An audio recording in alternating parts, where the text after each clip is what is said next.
Think you know the Bible? Think again. Tune in as Rabbi Bentzi Epstein and Tom Levine reveal the extraordinary hidden within the ordinary in Breakneck Through the Bible by Torch Dallas. Each episode may cover just a few verses, but don't let that fool you. Get ready to learn the Bible at a breakneck pace. Today we're starting chapter 8 on page 37 of the Stone Chumash. Cruising along here. And we're starting at verse 1. God remembered Noah and all the beasts and all the animals that were in the ark. And God caused a spirit to pass over the earth, and the waters subsided. The fountains of the deep and the windows of the heavens were closed, and the rain from heaven was restrained. The waters then receded upon the earth, receded continuously, and the waters diminished at the end of 150 days. And the ark came to rest in the 7th month, on the 17th day of the month, upon the mountain of Ararat. That usually most people say that is Mount Ararat in Turkey. Oh. The waters were continuously diminished until the 10th month. In the 10th month, on the first day of the month, the tops of the mountains became visible. Okay. And it came to pass at the end of the 40 days that Noah opened the window of the ark which he had made. He sent out the raven, and it kept going and returning until the waters dried from upon the earth. Okay. Go ahead, one more verse. He then sent out the dove from him to see whether the waters had subsided from the face of the ground. Okay. So why does he switch birds? But even before that, Rabbi, if now it's saying that the tops of the mountains were visible, why send out anybody? Just because there's a lot of feet that the water has to go down where the world becomes livable. Right? If everything becomes filled with water, and now you start having the peaks peeking through. So but it doesn't say that the world is inhabitable. If you want to live in a peak of one mountain, yeah, sure. Okay, I always thought in my mind that it was all water, and that the raven / then dove went out to validate that there was dry land. But if you're seeing the peak of a mountain, you know there's dry land. But to your point, it might not be livable, inhabitable, and that's what Noah was trying to figure out. What's inhabitable, right? What's livable. And if we may, back to verse 1, what kind of got to me is that first 3 words. God remembered Noah. He forgot about him? Not forgot about him, right? He's got to have extra special protection in order to stay alive. Right? So what does it mean in God remembered Noah? Right? What's that remembrance that's going on? And again, and God doesn't forget. So what does it mean God remembered? Right. And also interesting, in our prayers on Rosh Hashanah, on Musaf of Rosh Hashanah, it in the middle blessing is Zichronos, our remembrance, and it actually quotes this verse. Oh. And God remembered Noah. Right? So what's this remembrance? So the simple explanation, which I always really like, is that when it says God remembers Noah, it means that now he's going to start doing something about Noah. Meaning, of course he knew Noah was there. But when it says that God remembers it means now he says, okay, now I'm going to start bringing the water down so that Noah and his children will have a place to go on this world. So I better turn off the water, fix the plumbing leak, and begin draining it. Get out the wet vac, and then suck up the water and make a place for Noah. So that's what it means, and God remembered Noah. So the commentary states something that bothered me as well. Go ahead. Where it's saying that that Noah earned his mercy, God's mercy, because he fed and cared for the animals during the months in the ark. Okay, good. So what bothers you about that? To me, that's a foregone conclusion. I mean, that's not. You're not going to spend all this time and effort building the ark and have the miracles, and then have the ark loaded and all the miracles to do that, and then not look after the animals because Hashem clearly wanted him to do that. Correct, and it's saying that the spending a year of 24/7, 365 days, just feeding every single animal at every single time, right? Animals that need to be feeding in the morning got fed in the morning. Animals that get fed in the afternoon got fed in the afternoon. The animals that got fed at dusk, they got fed at dusk. Animals at nightfall ate at nightfall. The animals ate at middle of the night, they got fed at middle of the night. The animals that ate at dawn, they got fed at dawn. Right? And Noach is doing this 24/7, 365 days, running, and just going and feeding every single animal, going ahead and doing the chores and, taking all the poop and dumping it down to the bottom floor, and just running an ark with these millions of animals and birds. That's a tremendous kindness. Yeah, good. So I think that kindness is what takes God from the throne of justice, moves it to the throne of mercy, and now we're going to have a world again. Okay. Which is interesting, right? Because as we talk about a lot, that the world, the purpose of the world is that God built the world was for kindness, and how kindness sort of is the main engine of the world, and how in our own lives we have to make sure that we are always being kind and doing kindness, because that's the gasoline for the world. And if you don't do it, the world will begin to cease to exist. Very good. And it's fascinating because it's really, when somebody's wicked, it's interesting, right? They're stealing, right? That's really what caused the end part of this. It's all about being self-centered. It's all about this world's about me. And when we go ahead and we lose track that it's really about helping others, it's not about you. And when you get stuck into being, well, this is all about me, that kind of becomes really not good. I can see that. And so instead of saying, oh my gosh, I woke up today, what can I get out of the world? You really have to wake up in the morning and to say, oh my gosh, I woke up today, what can I give to the world?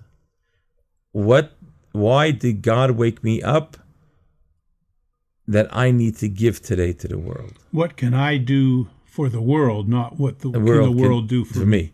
I think somebody paraphrased that. It's glad we're in Texas and Dallas. So don't ask what your country can do for you. Ask what you can do for your country. Yes. Right? That famous quote.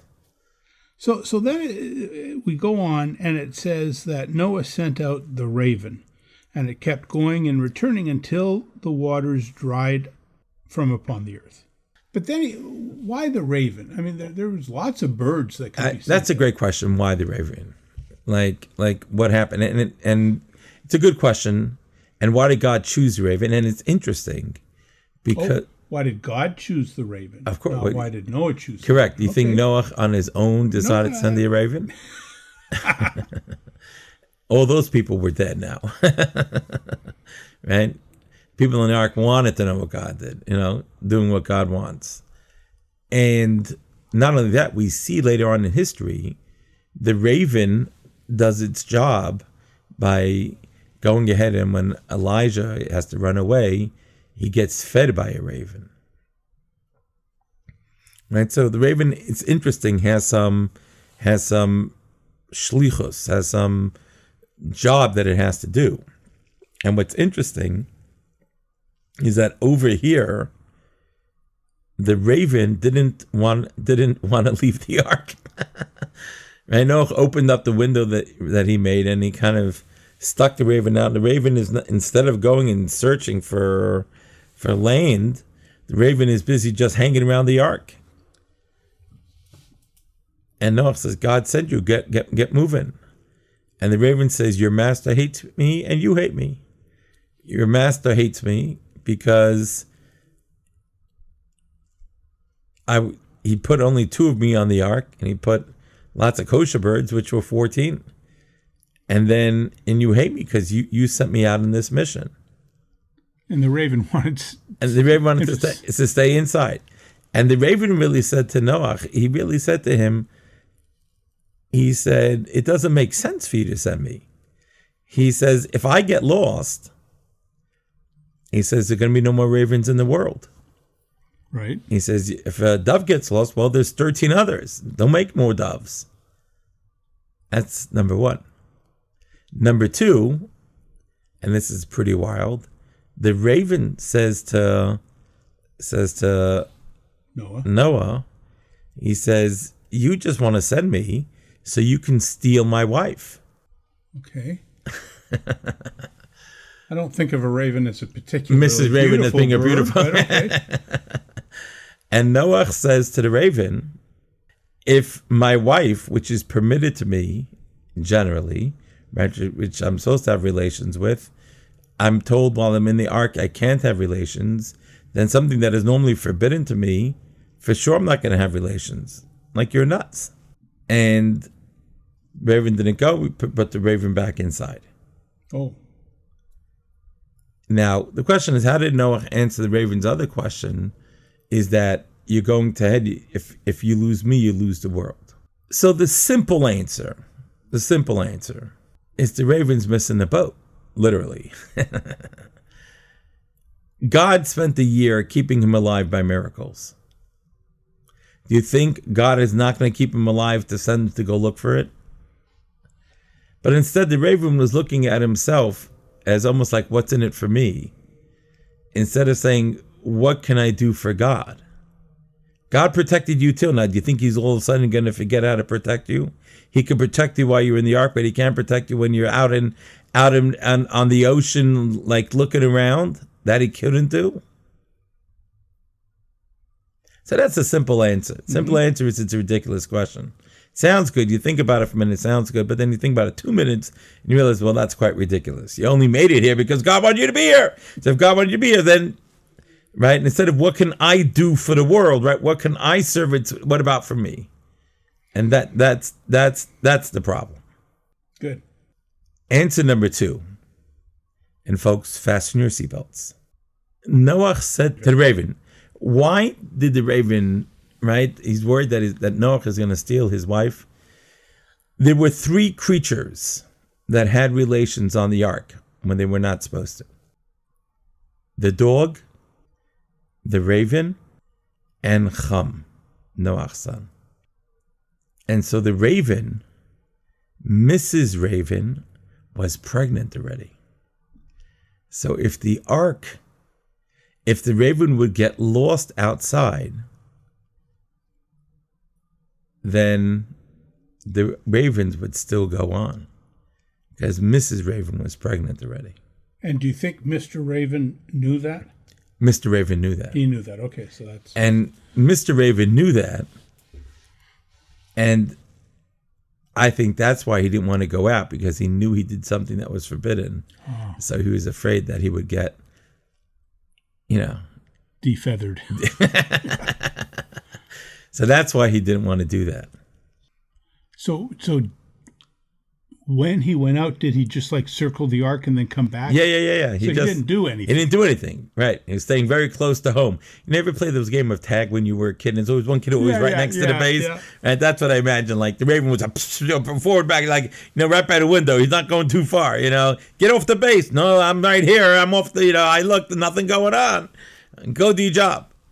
And so that's why he started with the Raven. And it's interesting, right, that we said that the dog, the raven, and Chum. And so the question is, the order seems a bit strange. the order, and were there consequences for their behavior? Oh, okay, very interesting. Yeah. Certainly there are consequences. Right? The Talmud says that a dog, when it has relations, it becomes tied up with its spouse. What exactly that means, all right, you have to be a dog, right, that when it has relations, it's hard to decouple. The raven, instead of having relations with its mouth below, has with its mouth above, right? And it makes it impregnates Mrs. Raven through the mouth. And Chum himself actually, right, Cush, his son that he had, Cush was black. Why? So it's very interesting. Why did Chum have relations? Chum was a tzaddik when he came into the ark. He was righteous. What's he doing? Right? Why is he having relations with Mrs. Chum? And Mrs. Chum knows it. Why is she having relations? And the answer is that, and this is also the reason for the order. The dog, the raven, and what happened was Chum happened to see the raven having relations. And because of that, he became excited, and he was going to start having relations. And so he was gonna spill his seed. And we know spilling your seed is a forbidden. So that's why he went and he had relations with Mrs. Chum. Now the Torah also teaches us that when you have relations, what you think about when you have relations has an effect on the child. So Chum was thinking about the raven. The black raven. The black raven. So therefore it had the effect that his child was black. Because it's telling us that was the effect of Chum having, because the raven caused Chum to have it, or because the raven, it got Chum excited, therefore he had relations. He's thinking about the black raven, and therefore his child was black. So it says the dog, the raven, and then it says about Chum also. Right? Because it goes, right? It should really go raven, dog, human. That's the order of creation, which would be the order that it should be. But it started with the dog, the raven, and then Chum. And was Chum's child, Cush, born on dry land? Yes. But it was a black child. Yes, but remember, it's 9 months. And pregnancies were 9 months. Okay. So is that, from a Torah perspective, the genesis of black people as we know it today? Sure. Okay. Right, because the question you have to ask yourself, you look around the world, in fact, they asked, right, there was a Roman matrimon who asked the Jewish sage, she goes, why do people in Africa have flat feet? One time I've been to Hillel, right? And why do Chinese have slanty eyes? Right? And so her question really is, if all the world comes from Adam and Eve, then how do you get all the different colors and spectrums of human beings? And the answer, there's 2 reasons. One is the world, it says in Africa, they're on sand, so their feet need to be flatter so they don't sink into the sand. Right? Which is saying that we kind of, the evolution somewhat of man based to what's around him. And this, or you're saying the evolution, but you're saying as God created man, he created these attributes to mimic the environment that they're in. Or that the environment in some way shapes. Yes. Right? And the second way is that what we think about during relations has an effect on our child. Right? That's what takes place. Right? And so therefore, what you think about will be what your child will look like. So those are the 2 ways that you go ahead and that you can affect What goes on? So you had said something to me earlier that I think needs to be mentioned, because I wouldn't want our listening audience to jump to a erroneous conclusion and say, well, black people were originated because of a sin from Ham and his wife. From Ham and his wife. So two things. First of all, was it really a sin? Means, what should Ham have done? Should he have spilt the seed, or should he had relations with his wife?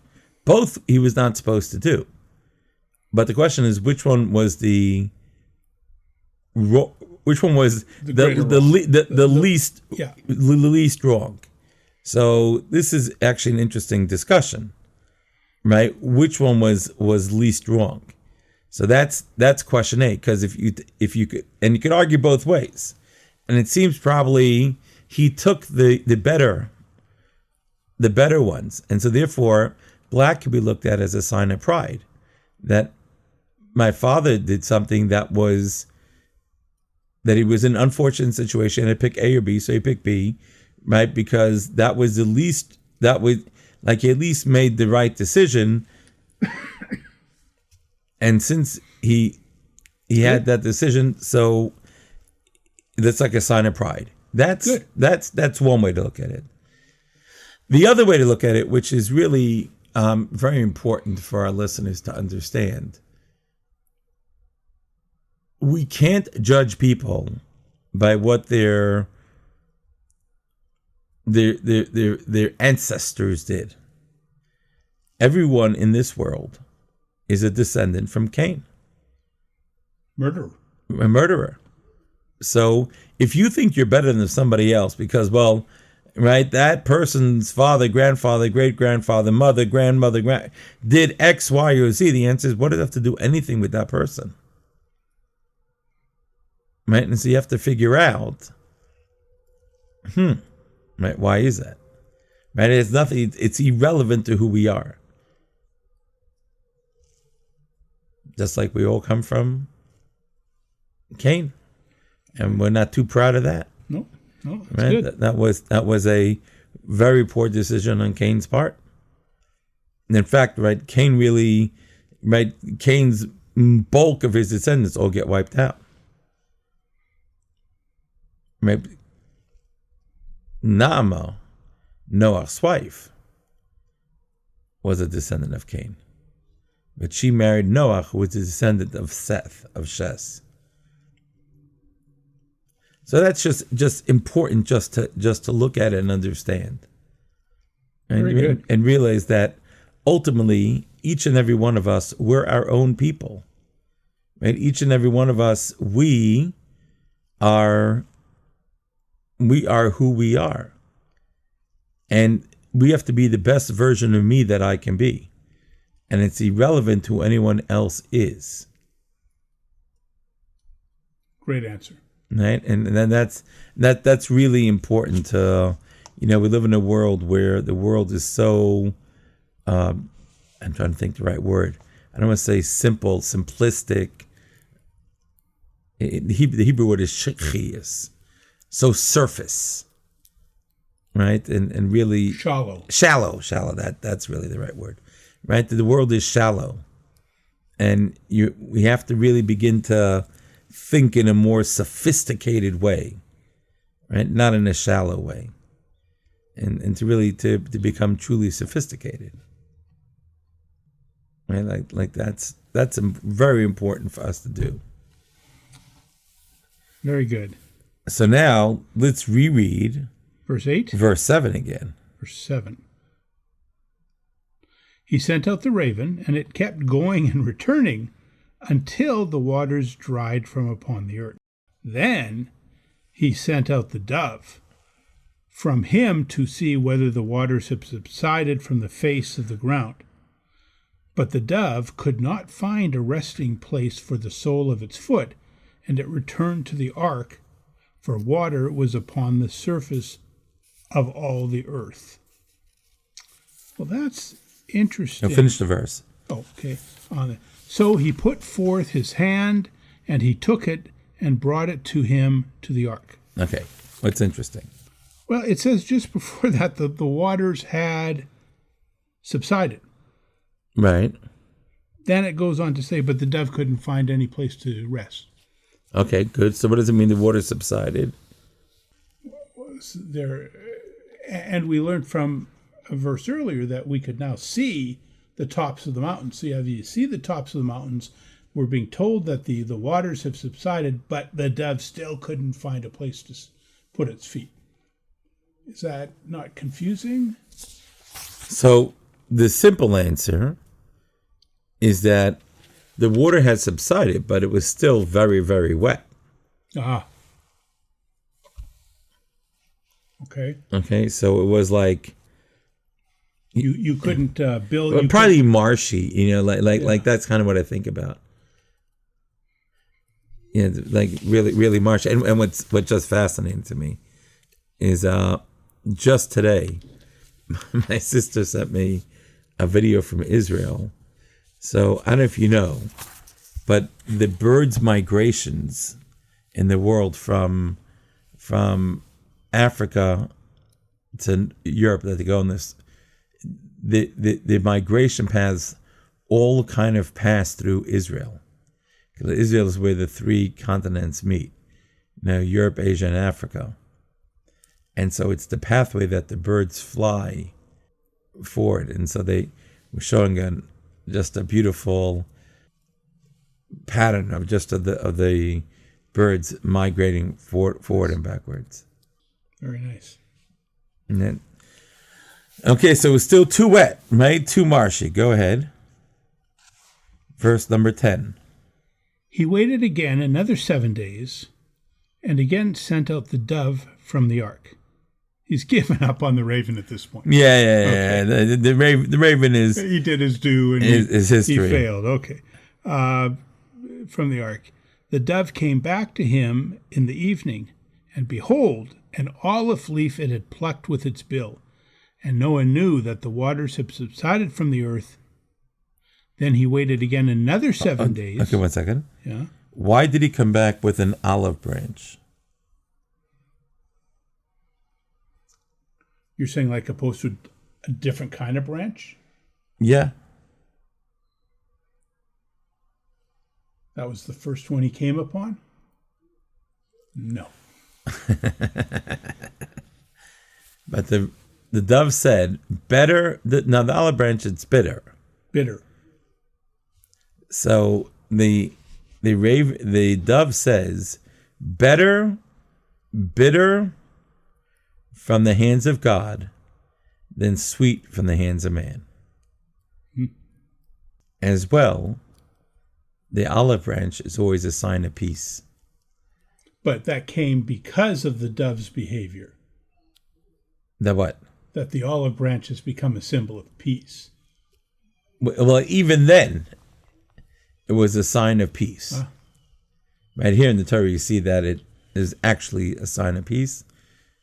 But the olive branch was sort of God saying to man, okay, we're at peace now. It's not going to be a flood anymore.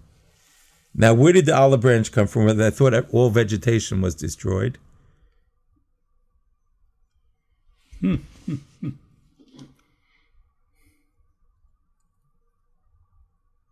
Well, I mean, the simple answer is God provided it, but where did it come from? Where did it come from, right? So the simple answer is that, remember we said that the entire world, the flood waters were horrific.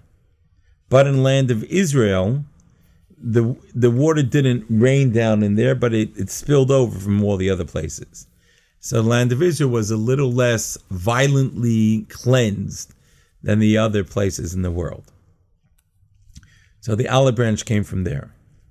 So you're saying that the olive tree was not extinguished in the land of Israel? Or at least it was a branch that was left over. Remember, Noah brought an olive, brought seeds for the entire world again in the ark as well. But he goes ahead, and this one was that it originated from Israel, because Israel wasn't as violently destroyed as the other places. Nachmanides says, a very fascinating idea, that the olive branch came from the Garden of Eden. Ah. I like that. God sort of let it out so that man can have it. So Noah would know. So that's contrary to it coming from the land of Israel. Yes and no. Unless the Garden of Eden is in the land of Israel. Very That's good. I like that.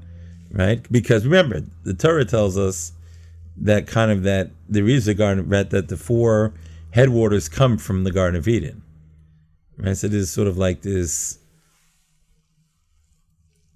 little mystical place called the Garden of Eden. Okay. Verse 12. Then he waited again another 7 days, and he sent the dove forth, and it did not return to him again. Uh-huh. What happened to it? It stayed in the dry land. Yep. That's dangerous, though. Why? Well, there's nothing alive. yeah. Did it succumb? Was the olive branch a anomaly, and now it goes out and it succumbs to the environment? You almost would like it to return to give a positive report and then take off. Well, by not returning, it was basically saying that it's good. But just saying, how did Noach knows it was good rather than it died? It died. Right? Well, nothing was out there to kill it, right? Okay, verse number 13. And it came to pass in the 601st year, the first month, on the first of the month, the waters dried from upon the earth. Noah removed the covering of the ark, and looked, and behold, the surface of the ground had dried. And in the 7th month, on the 27th day of the month, the earth was fully dried. Very interesting. So in the 2nd month, on the 27th day of the month, right, earth became dry. When did the flood start?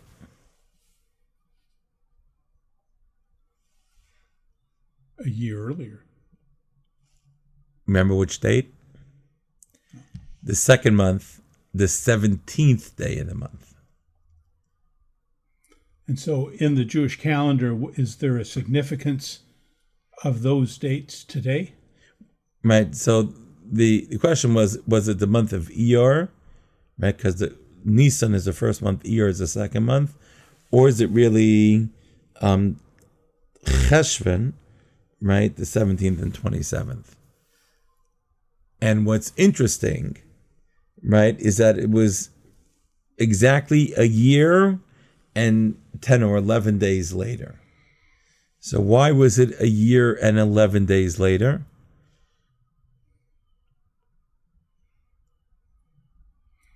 Did it take 11 days to load up the ark? So it really was, I'm guessing. I don't know. No, the rain started on the 2nd month, the 17th day.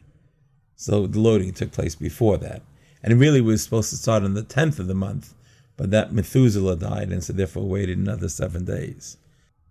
So the Hebrew calendar we talked about, was 354 and a half days, or 355 days, which is why the Hebrew word for year is Shana, Shin Nun Hey, and Shin Nun Hey, Shin is 300, Nun is 50, and Hey is 5, so that's 355.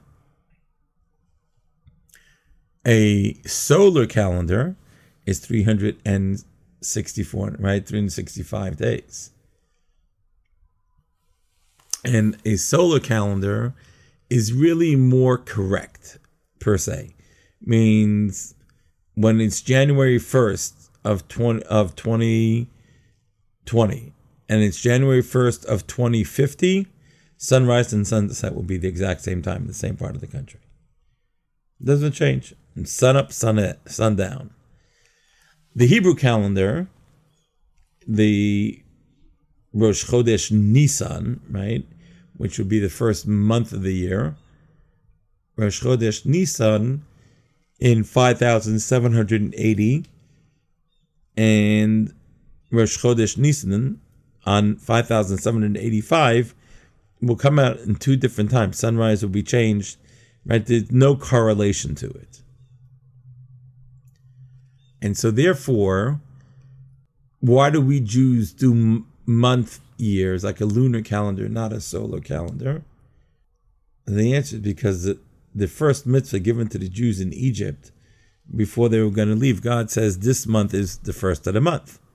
And that's your job, right? To be the first of the month.